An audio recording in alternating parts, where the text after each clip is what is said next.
אני פותח את הישיבה השמינית במשפט. היועץ המשפטי ממשיך בנאום הפתיחה שלו. לפני עתה למאורעות שהתחוללו במערב אירופה. בדברי פתיחתי אלה אתרכז במפורט על פרק אחד במסכת זו, על אסונם של יהודי הולנד. On the Holocaust which came upon the Jews in Holland. When the German army turned westward in May 1940, it laid low the Netherlands among other countries.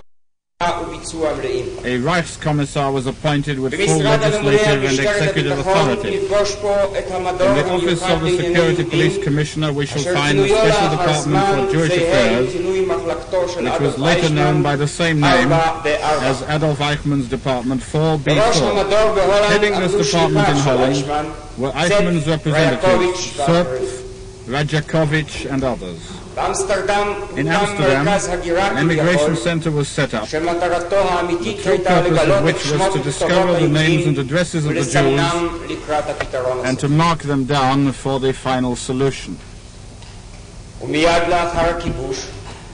The anti-Jewish campaign began immediately after the occupation, following the pattern already familiar to us from the decisions of September 21st, 1939, which constituted the master plan for the extermination program everywhere. Anti-Jewish legislation depriving the Jews of human and civil rights, identification of Jews by compelling them to wear the badge of shame, theft of Jewish property, and finally, deportation of the Jews for extermination.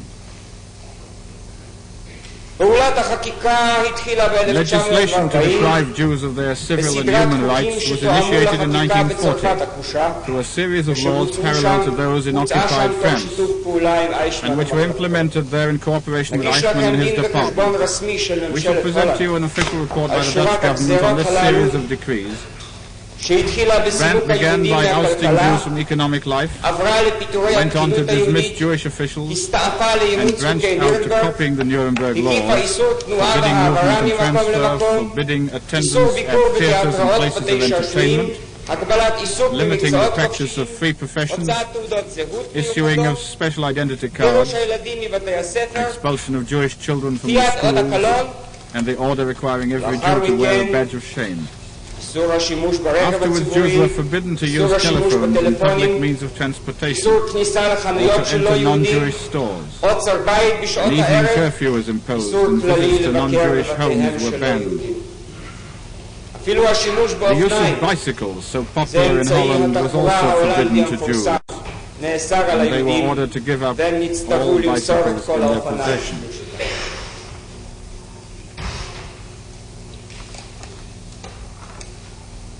Here too the problem of children of mixed marriages troubled the occupation authorities. In Germany proper, the issue had been raised by the military authorities. Tens of thousands of whose soldiers were 1/8 or 1/4 Jews, and had to fight for the Führer and the fatherland under the shadow of their unclean origins. These would go home on leave to a partially Jewish father or mother, after witnessing with their own eyes, carrying out with their own hands, the slaughter by the Einsatzgruppen of the Jews in the East. That is to say, of those people who were being killed for no other crime than that of belonging to the very same group as the father or mother of the German soldier. That was why Hitler himself insisted that care be exercised in dealing with this situation during wartime, and we shall see the series of special instructions relating to it. One of those in charge of anti-Jewish legislation in Holland prepared a report on his discussions of the problem, and noted that Aeychmann, in consultations, had expressed radical more radical than Hitler even, and demanded the inclusion of all children of mixed marriages in anti-Jewish legislation. Finally, a solution was found for this too. The accused and his subordinates gave instructions that the children of mixed marriages were to be sterilized in order to prevent them from having families. Here for the first time, the Nazis encountered resistance on the part of the local non-Jewish population to the abominations they committed against the Jews. After the hounding of the Jews in Amsterdam, a general strike broke out in the city in February 1941, which spread to Utrecht, Hilversum, and other places. Gas and electricity undertakings were brought to a standstill, and passengers were taken off the train. Revolt broke out. The Nazis quickly alerted SS and Death's Head units from Germany. The police and orders were given to shoot to kill at crowds. The leaders of the Dutch resistance movement were arrested, some put to death, others imprisoned, and Jewish children of mixed marriages were dispatched to concentration camps and tortured to death. The strike was smashed by Nazi might and terror, and the process of extermination continued. Aeychmann's envoy and subordinate in Holland reported on June the 8th, 1942, כי גם יתרת החקיקה האנטי-יהודית כבר תוכננה ותראה אור בקרוב. עם הנהגת אות היהודים זה שוב לא הלך כל כך קל. מתוך הפגנת הזדהות עם הנרדפים החלו גם לא יהודים באלפיהם לענוד את מגן הדוד הצהוב. נקטנו באמצעים נמרצים למניעת הדבר, דיבר החצר. תחילה התגאו היהודים בתימהונו של תורת הקלון, אך אחר כך גבר פחדם מפני הבאות. ובינתיים כבדרך אגב אורגנה גם שריפת בתי כנסת במספר מחוזות ואותנים.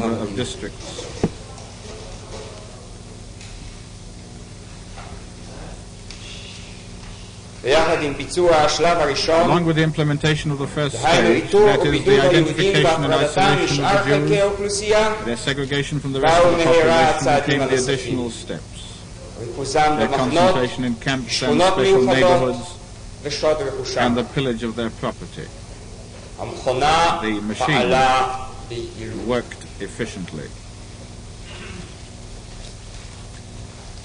בינואר 42 החלה העברת יהודים למחנות עבודה, תחילה למחנה אלרקום שנודע עד נהירה במעשי הזוועה והאכזריות שבוצעו בו, ואחר כך למקומות אחרים, רות, וסטרבורג ועוד.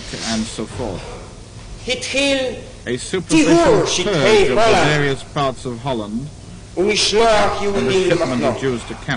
המדובר היה בכל היהודים, גברים ונשים, ילדים וטף, חשוכי מרפא ששכנו בבתי חולים למחלות נפש, חוסי בתי מושב זקנים, תושבי מוסדות עיוורים, חולים שכבר שכנו בבתי חולים בציפייה לטיפול או ניתוח רפואי. היסודיות הגרמנית פעלה כהלכה.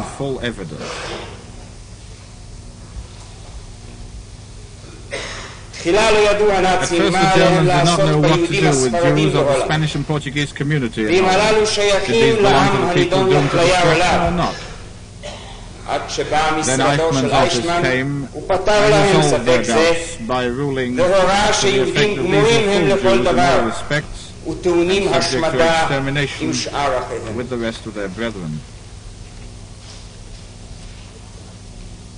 הולנד הייתה גיא חיזיון למצודים כפופים על יהודים והעברתם בכפייה למחנות. היהודים החלו להיחבר כמשפחתה של חנה פרנק.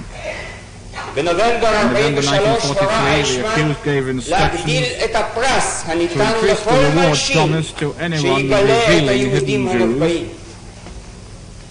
הוא קבע לאנשיו מכסה חודשית של יהודים שיש לספק לגירוש ולהשמדה. יחד עם אלה הוצע גם השלב התאום של הפתרון הסופי, גזל הרכוש. גם בכך טיפלו צט ורייקוביץ'.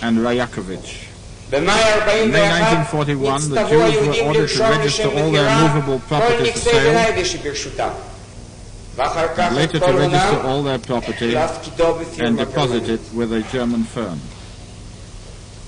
הדין וחשבון הממשלתי ההולנדי מוסיף וקובע: ספטמבר-אוקטובר 41 חוסלו כל המוסדות הציבוריים של הקהילות היהודיות. רכושם מופקד בבנק מסוים. במאי 42 הצטוו היהודים למסור את כל כספם, צאבם, תכשיטיהם וחפצי האומנות. לשם סחיטת כסף וגזל רכוש היו הנאצים מוכנים אפילו להניח ליהודי בודד להציל חייו. מחלקתו של אייכמן הורתה כי תמורת 100,000 פרנקים שוויצריים אפשר להתיר הדירתם של יהודים זקנים. Many such applications were made, but only a few could make all the blackmail payments. Only 28 Jews in this category were permitted to emigrate in accordance with this scheme. Sepp reported that, as in exceptional cases, he had permitted 8 Jews to emigrate in exchange for the transfer of an industrial plant to the Reich because of its great economic value. At the same time, a special branch carried out a program of collecting Jewish movable property, including furniture, household utensils, and objets d'art. We shall submit an official German report about this operation of the Rosenberg HQ, known as Operation M, with all the details of the plundered property. There are detailed lists describing the contents of hundreds of crates of kitchen utensils, articles of clothing, mirrors, curtains, lamps, pianos, libraries, besides priceless objets d'art. There's also a list of places to which the loot was sent, such as Berlin, Hamburg, Rostock, Bonn, Linz, Kiel, Hanover, Graz, Bremen, Lübeck, Düsseldorf, Stuttgart, Ludwigshafen, Königsberg, Munich, and many other places. The thieves sought to that the entire German people in all parts of the state should profit from the plunder. Altogether, 29,436 freight cars were sent in 735 special trains loaded with the stolen property of Western European Jews.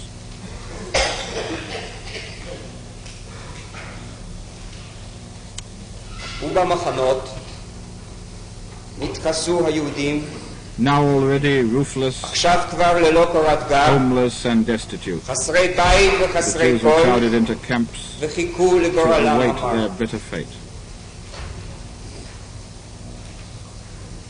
Adolf Eichmann learned from a top secret source, as he wrote, that a number of people, a mere 20 hapless Jews, had been sent passports and emigration papers. Immediately he ordered a strict inquiry, gave notice that he alone would determine their fate, and in order to prevent the recurrence of such undesirable occurrences, gave instructions on November 5th, 1943, that henceforth contact with the outside world from the camps would be made more difficult. A Jew would be permitted to send only one postcard per month. The postcard must be written in German and its contents restricted to greetings and information about personal matters. All such mail must be sent to Eichmann's office in Berlin, whence it will be forwarded to its destination.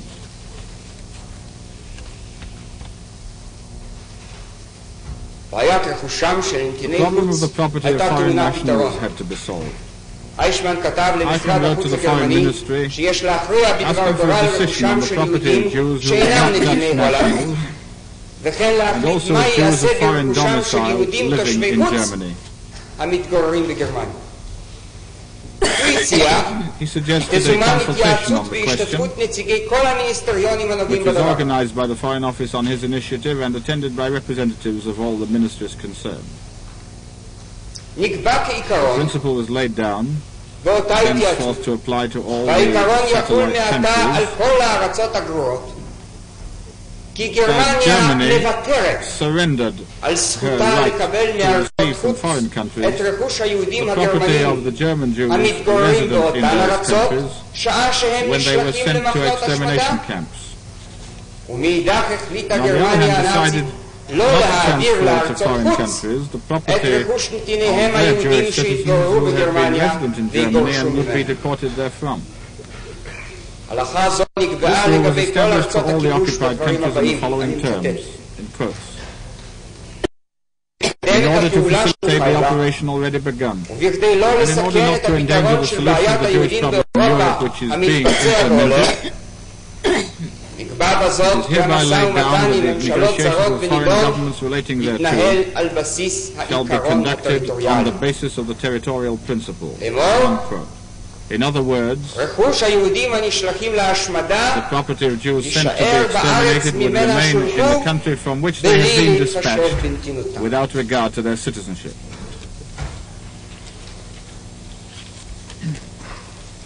שוב קיבלנו, כבוד השופטים, הדגמה לכך כי השוד קשור באופן מהודק עם הרצח כשתי אנפין של אותה פעולה.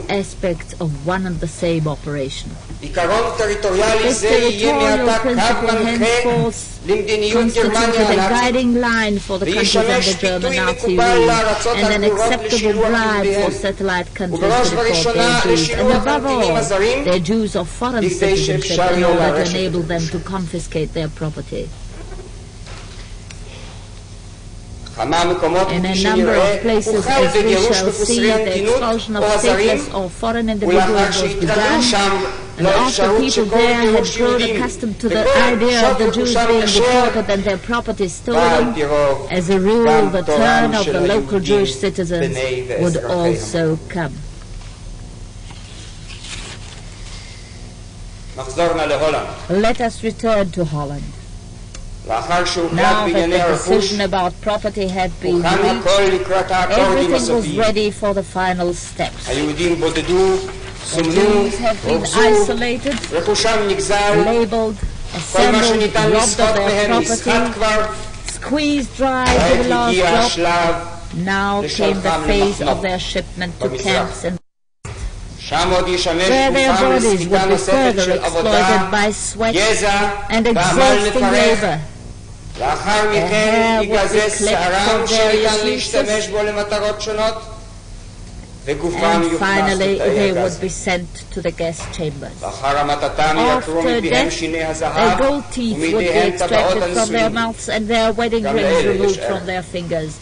These too were valuable. And when this ghastly work was done, their corpses would be piled into furnaces, and of these human beings only a pile of ashes would remain. Order was maintained, and efficiency prevailed. Transport arrangements to the east were made by Eijkman and his department. We shall submit the documents calling meetings in Eijkman's office, the minutes of the meetings he conducted and the instructions he issued.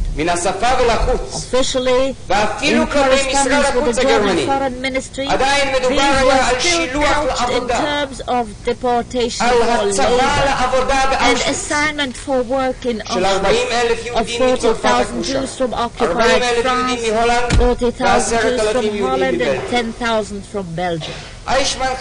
In this correspondence, Eijkman repeatedly emphasized that only people capable of work were involved. At a later stage, I shall discuss the meaning of deportation to Auschwitz. But let me say immediately that Herr Eijkman was receiving his Ministry for Foreign Affairs. In his operation orders to his units, he laid down that each transport from France, Belgium and Holland was to include 10% of Jews unfit for work. It is clear. Those capable of work were to give up their strength and energy as slave laborers, while the rest would be passed on for immediate extermination.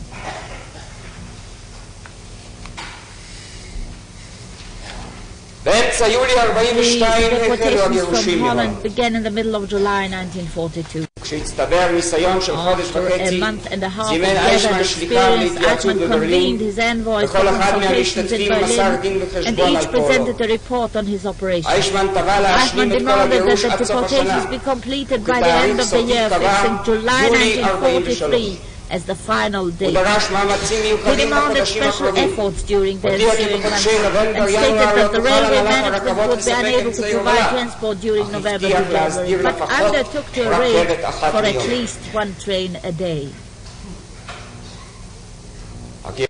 The deportations proceeded בסוף אפריל 43 דיווח צפת לאייכמן כי עוד לא הספיק להשלים מלאכתו. כי לעת עתה שולחו מהולנד רק 68,300 יהודים ונותרו עוד כ-71,700. מיד הוחלט על פעולה מוגברת ואייכמן קבע כעת כתאריך סיום אחרון את סוף שנת 43. הוא טבע להגיע בחודש מאי ל8,000 מגורשים ביוני ל-15. ניתנו הוראות מפורטות לגבי ביצוע העיקורים, עיקורי הכפייה לבני נשואי התערובת. אייכמן החליט להגביר את עידוד ההלשנה של הולנדים על יהודים מתחבאים. הורה כי הלשנה על מספר רב של יהודים מתחבאים תשחרר את המודיע מן החובה שהוטלה אז בהולנד על חלק מהאוכלוסייה עקב התגברות פעולת המחתרת מהתייצבות בחזרה למחנות שבויי העבודה. המלחמה.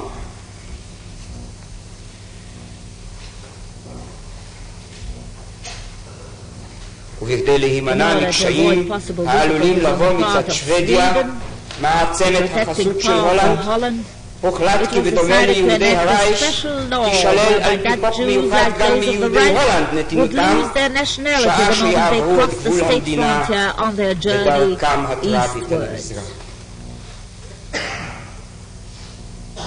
צפת נתבע למלא הוראות הגירוש ככתבן, ואומנם המחצית השנייה של שנת 43 הייתה שנת פעולה מוגברת.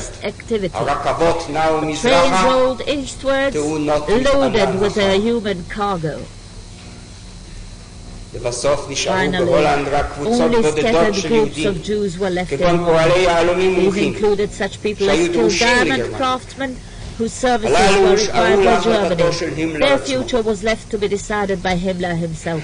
יהודים אחדים שעסקו בעיסוק מתכת בשביל תעשיית הנשק הגרמני, או כאלה שלחמו במלחמת העולם הראשונה בשורות הצבא הגרמני. בסך הכל 870 איש, גם הם הם שולחו לטרזיינשטט. במחנה גוט עוד עבדו למעלה מ1,000 יהודים במפעלי חימוש גרמניים. לבסוף שולחו אף הם ונמשכו פעולות המצות ברחובות אחרי המתחבים. 120,000 יהודים גורשו מהולנד והובאו למחנות ההשמדה בפולין. מעטים הובאו למקומות אחרים, ומאלה נותרו לפליטה רק 5,000. זהו בקצרה סיפור ההשמדה בארץ אחת שאדולף אייכמן פעל. סיפור זה יחזור גם בכל הארצות האחרות, קצת בשינויי נוסח, קצת בתיאום לתנאים מקומיים, מעין נושא עם וריאציות של זוועות, רצח והשמדה.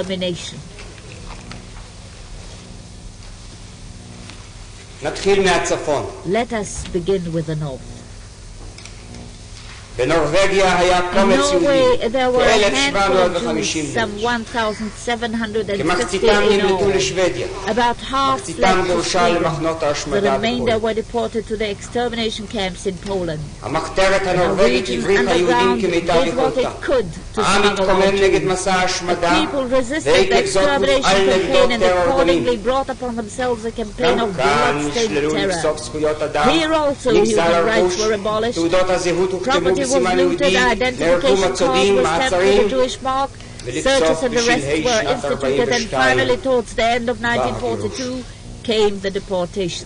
הטיפול ביהודים בוצע על ידי מפקד משטרת הביטחון, ה-BDS. עליו אומר אייכמן, זה היה המשרד שלי. הוא עשה כמיטב יכולתו לשים לעל מאמציה של הממשלה השוודית להציל את יהדות נורווגיה. ומשרדו כתב למשרד החוץ הגרמני לאמור, הממשלה השוודית עורכת לגבי יהודים אלה תמרון אזרחות שקוף למדי ואין להסכים לו.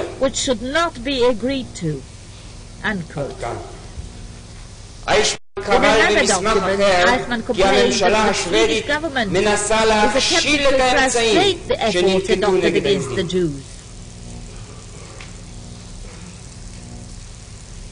Of the 800 Norwegian Jews deported, 21 survived.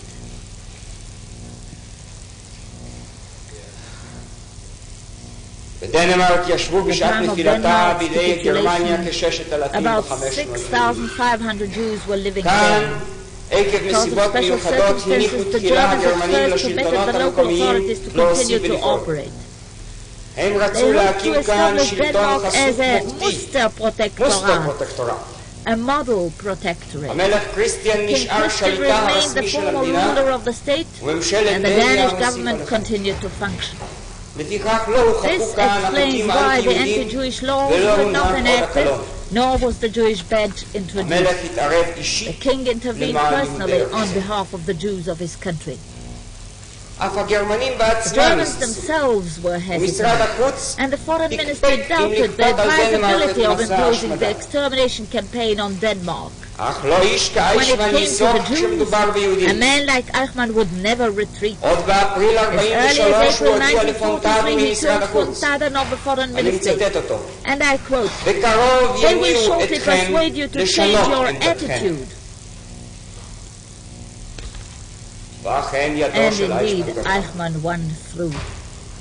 הזדמנות An נאותה לכך outbreak of נמצאה strikes עם and the פרוץ שביתות intensification והתגברות of the פעולות המחתרת anti-German underground האנטי-גרמנית. operations provided a אז convenient הכריזו שלטונות opportunity. הכיבוש על מצב A state צבאי of war was בדנמרק, declared by the occupation ובספטמבר authorities. In 43 September הופיע 1943, בקופנהגן the SS, מלאך the החבלה agent של of death, the ה-SS, senior commander of the המפקד הבכיר security של police, משטרת הביטחון, the BDS appeared in Copenhagen, ומיד and תוכנן immediate המצוד plans היהודי. were laid for hunting down the Jews.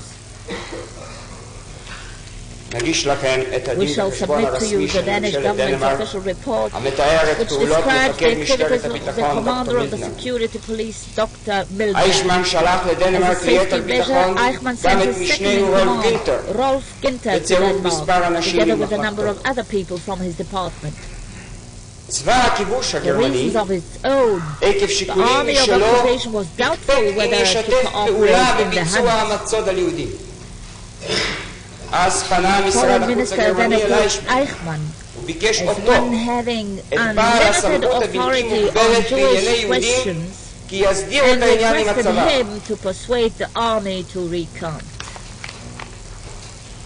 המצוד ביצע The לבסוף roundup finally took שני place הימים during הראשונים the של first 2 אוקטובר days of October 43. 1943. הכלבסים פרצו לבתיהם של Barbarians יהודים, broke into Jewish צפו homes, ברחובות, הובילו seized ממהם. Jews in the streets and brought them in. אולם כאן קרה דבר שהיכה בתדהמה את המרצחים. That stunned the רוב הבתים murderers. היהודים נמצאו ריקים, Most כי העם of the הדני Jewish homes turned שנודעה לו out to מראש be מזימת empty. הרצח, The Danish people ארגן having prior knowledge of the במחתרת murderous plot תוך סיכון and נפש organized ובאומץ courageously לב, and at great ממש risk תחת under חותמם the של very שלטונות noses of הכיבוש, the occupation מפעל authorities הצלה an נפלא underground rescue שנודע operation which בכינויו became known as the דונקרק miniature הקטנה. Dunkirk. בנמלים נאספו Fishing בחשאי and ספינות excursion דיג, boats אוניות and טיול any other וכל כלי vessel שיט able to שיכול היה float לצוף על פני were המים. mastered at the port. היהודים הובלו לחוף The על Jews ידי were צופים, escorted to סטודנטים the coast by ומתנדבים אחרים, scouts, הועלו על students and סירות other volunteers, והועברו put on בחשאי board לשדה. כליאתם and their במחנה imprisonment ברנדנדונק, in the Braindonk שם camp. נצטוו היהודים כל Within אימת this camp, שהוצא אחד that מהם whenever one of them was לעבור executed, the בסך Jews were לפני ordered to הגבייה march before the court, ולשיר את המנון singing המחנה. the camp anthem. Wir werden nie Wir Brandon werden nie vergessen, Braindonk das vergessen, das Paradies der Juden. Paradies der Juden. Never shall we לעולם לא forget נשכח את Braindonk, ברנדונק, the גן Jewish העדן של paradise. היהודים.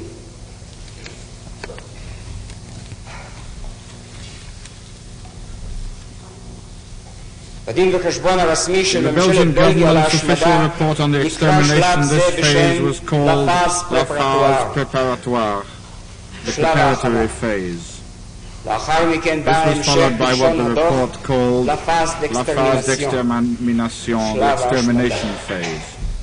כאן נפגוש שוב את Here גזל again we הרכוש, witnessed the את looting of הגירושים property תחילה and the למחנות איסוף deportations, וריכוז ומשם first to מזרח. collection and concentration camps and then והרי קטע eastwards. מאותו דין וחשבון Following is an רשמי extract from בלגי this official על Belgian הגירוש של report on the מחנות האיסוף deportations במלין. to the collection camps at Malines.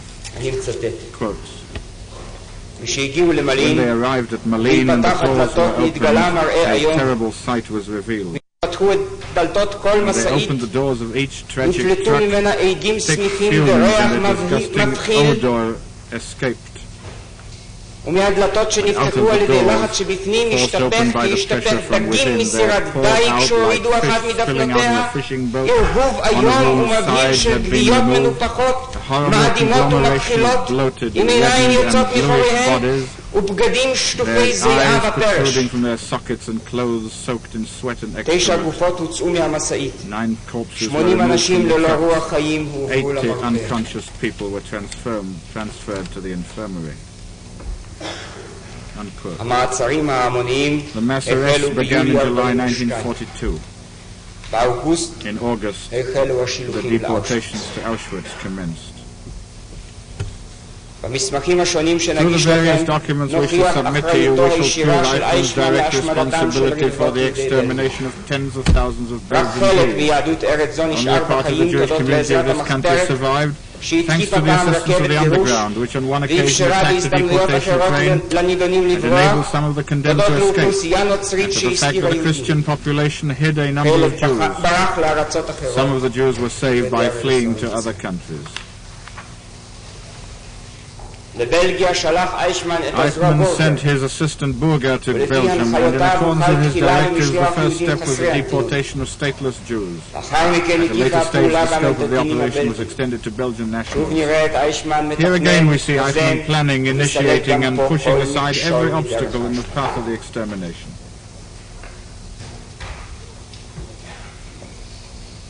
In France, too, we shall find Department 4B4 operating in accordance with the familiar formula. Here Aייchman operated personally, together with his lieutenants who headed the Jewish section of Security Police Headquarters. First came Dannecker, followed by Redke, and finally Alice Brunner, the Frenchmen Pierre Laval and Darnon, who collaborated in their work. In France, too, we shall see the same path of suffering, the negation of human rights in the series of laws of September 27, 1940, compulsory registration, the marking of business establishments, night curfews, and the Jewish badge. Concurrently, the plunder of property took place, and the Jews were hunted down and assembled. Many of the hunts took place in Paris itself. The captured Jews were taken to collection camps, Drancy, Compiègne, Pithiviers, Bon-la-le-Roland, and others. From there they were consigned eastwards to death. The Vichy authorities also abandoned the Jews to the tender mercies of the Germans. In the first instance, the stateless Jews were taken, followed by foreign nationals, and finally, despite Marshal Pétain's opposition, French citizens as well. Here again we shall see the underground, the French Maquis, doing what it can to help people to hide and escape. But German efficiency was victorious.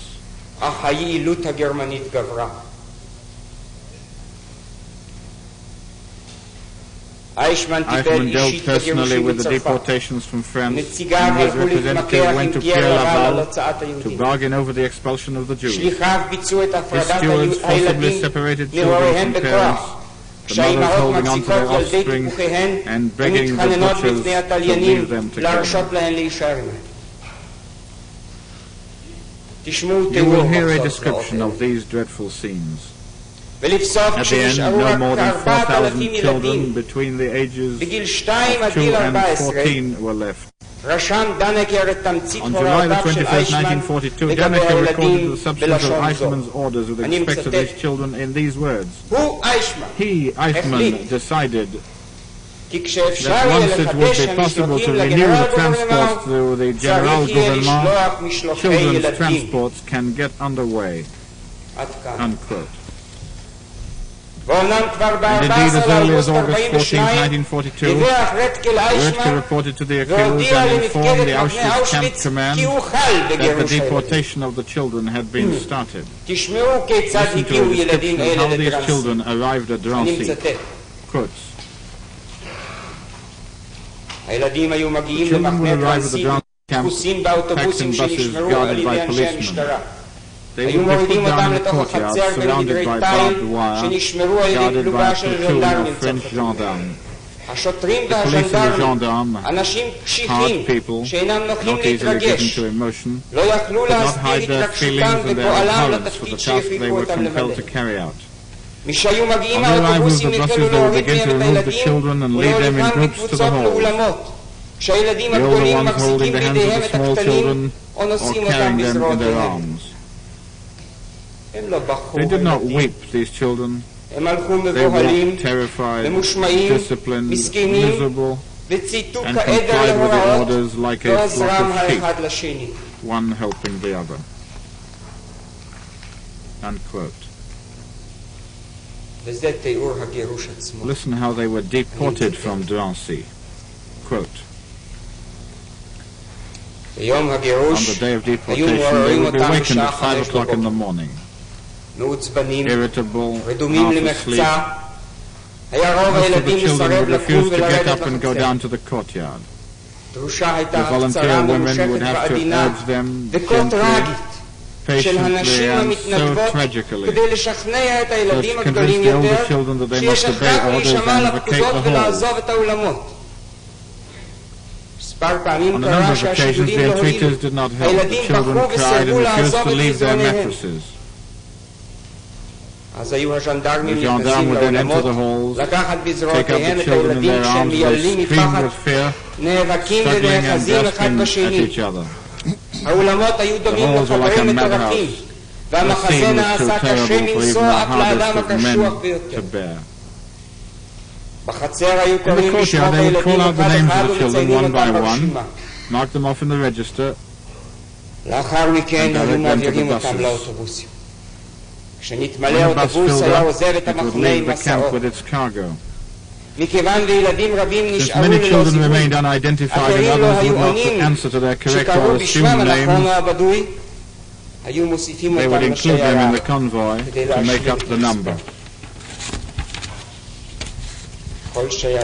Each convoy consisted of 500 children and 500 adults chosen from the camp prisoners.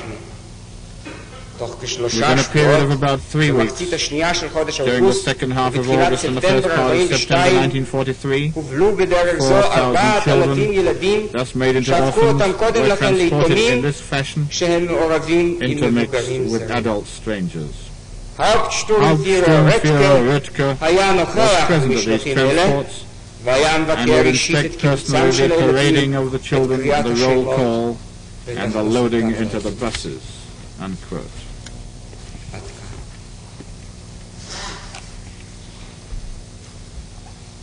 Aייכman thought that France was backward in carrying out the deportations, and a ramified correspondence ensued. In April 1944, Department 4B4 issued an order to arrest all Jews irrespective of nationality. Aייכman ordered that informer money to be drawn from their property be paid for information leading to the apprehension of Jews in hiding.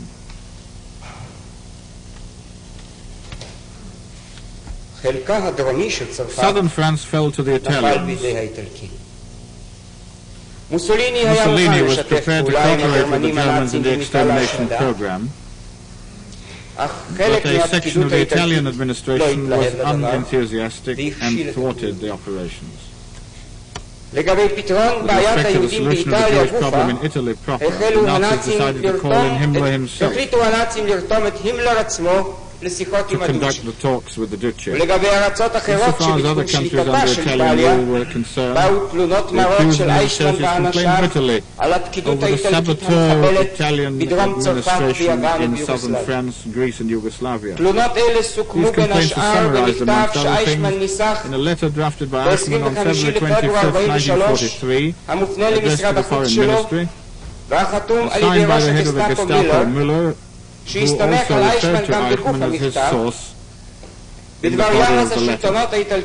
The letter complained of the Italian authorities' attitude and their constant habit of taking the side of the Jews. This greatly interfered with the final solution, Müller wrote, and even partially thwarted its implementation. Since other countries pointed to this attitude on the part of one of the Axis powers as an excuse for their hesitation to act against the Jews. Heavy pressure was exerted on the Italian authorities through the Minister for Foreign Affairs, Ribbentrop. All these approaches were prepared by Eichmann, who refused to reconcile himself to the escape of a few tens of thousands of Jews from the dragnet covering Europe. As a general rule, the Italians adopted delaying tactics and succeeded in saving thousands of Jews from certain death. When the Italians left Monaco, Eichmann asserted that 15,000 Jews were living within the territory of the Principality and demanded their incorporation in the scope of the general operation. The German consulate in Monaco stated that the number of Jews was no more than 1,000. Eichmann persisted, claiming that he knew as a result of a personal visit that the number specified by him was the correct one. Ultimately, even he had to admit that the number of Jews in question was only between 1,000 and 1,500, and his office requested that appropriate steps be taken against them. Apparently the operation was successfully carried through, for in July 1944, the German consul in Monaco was able to announce that there were no more than 40 to 50 Jews left in the Principality. The same energy and the same care to seal up every rescue loophole are to be seen in other areas as well. An Einsatzkommando commander operated in Luxembourg and looked after legislation, looting of property, the introduction of Jewish bags, territorial concentration at Brunnen, and the deportation of Jews. Eichmann's henchmen, Bosshammer and Dannecker, operated in that part of Italy occupied by the Germans after the fall of Mussolini and Badoglio's surrender. On October 16, 1943, an extensive roundup of Jews in Rome took place, and from there the wave of arrests spread to the Italian north. Thanks to the assistance of the Italians, who hid many Jews at the risk of their own lives, the hunt proved unsuccessful. The Italian clergy also rescued Jews and hid them in monasteries. As I have previously stated, the Pope himself intervened on behalf of the arrested. Stations such as the burning down of synagogues and the extortion of heavy collective fines. Serbian and Croatian Jews were concentrated in camps, including Jasenovac, where 20,000 Jews were executed. The women and children were concentrated in Stara Gradiska and Đakovo, and many died either from disease or through direct extermination. Jews from Germany, Czechoslovakia and Austria en route to Palestine were captured in Yugoslavia on the Danube. These people, 1,107 in all, were taken by the Germans to the Sabac camp and there exterminated. Serbian Jews were thus done to death, mostly on Serbian soil in accordance with Eichmann's personal suggestions to which I have already referred. Eichmann recommends shooting. The surviving victims were rescued as a result of partisan operations in which the Jews took part.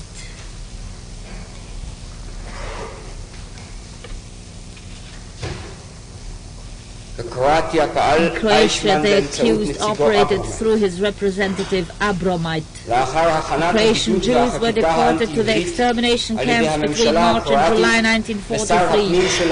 After the Jews had been isolated and anti-Jewish legislation had been passed by the Croatian government and its Minister of the Interior, Arto Kovic. In April of the following year, the department IBB4 complained that the operation in Croatia had still not been completed, and the Foreign Ministry explained in reply that this was due to the large numbers of mixed marriages in the region. In Slovenia, a part of Yugoslavia, Adolf Eichmann had an additional task, the deportation of an unused Slovenian population to Serbia in order to evacuate the area and to resolve national problems in accordance with the Führer's decision. We shall submit to you the deportation orders and the 30 reports of the operation carried out against 40,000 Slovenians uprooted from their homes where their fathers had lived before them and deported to Serbia and Croatia. The execution of this task was placed in the hands of the experienced uprooter of populations, Adolf Eichmann. The planning of this deportation involved 250,000 people.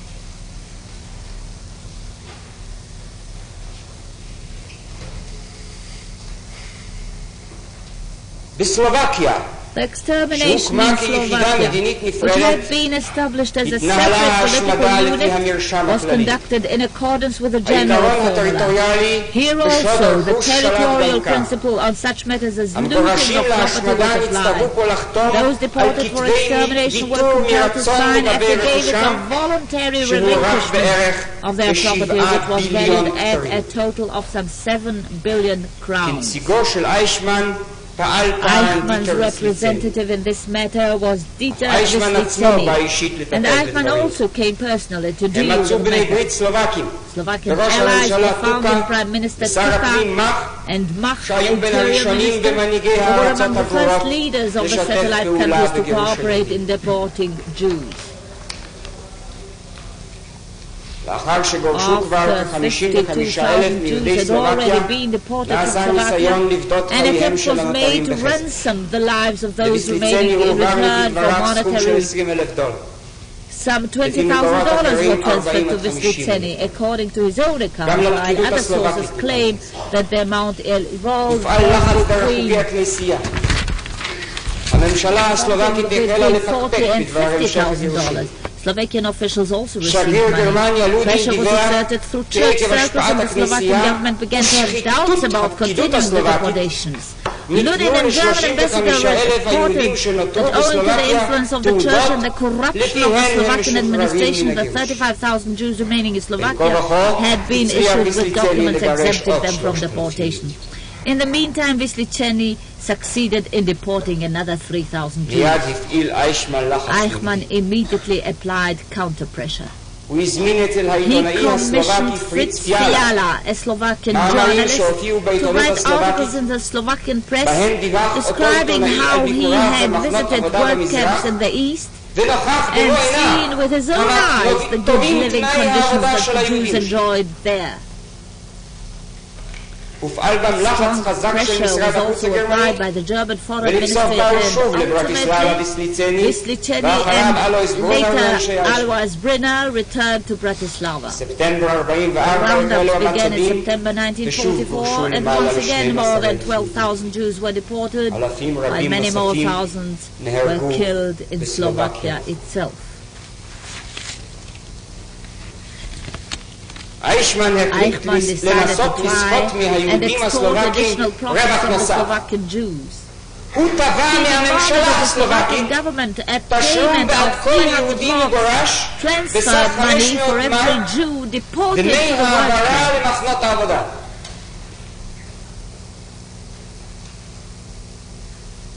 camp. Here too, we see Eichmann's hand in important matters were handled by him personally. The direct contact with Tuka, the Prime Minister, and the Interior Minister Mach. It was to him that the Foreign Ministry addressed its repeated request to allow Slovakian representatives to visit the work camp, to which the Jews were ostensibly being sent. He refused so adamantly, however, that the Foreign Ministry replied that his refusal would endanger the possibility of getting more Slovakian Jews deported. The Foreign Ministry explained that Mach, despite all his good intentions, would be unable under existing conditions to overcome the opposition of his government colleagues to additional deportations to the East. Eichmann retorted that the visit to the Polish camps by the Slovakian representative was simply